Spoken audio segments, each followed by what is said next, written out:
Welcome to the Earth Keepers podcast. This podcast is for people who seek new and better ways to love and care for the earth. It's a podcast for anyone who is deeply concerned about the harm being done to the environment on a local and global level.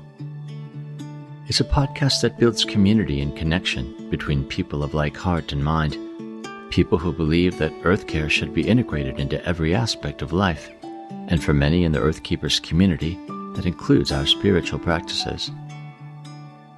In this episode, we'll talk with Mary Dejong, founder of Waymarkers, an organization that offers spiritual formation, education, and guidance.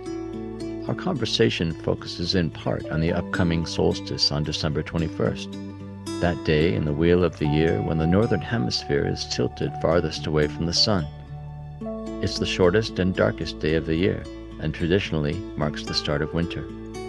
Of course, it's also the day when the southern hemisphere is tilted furthest toward the sun, thus marking the first day of summer for those in the south.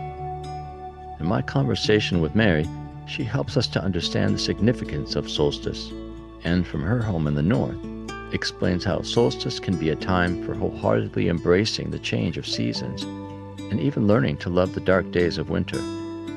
Her larger point, though, is that all of us, whether we are in the north or the south, can learn to hear what the earth is speaking in a language of darkness and light to those who have ears to hear.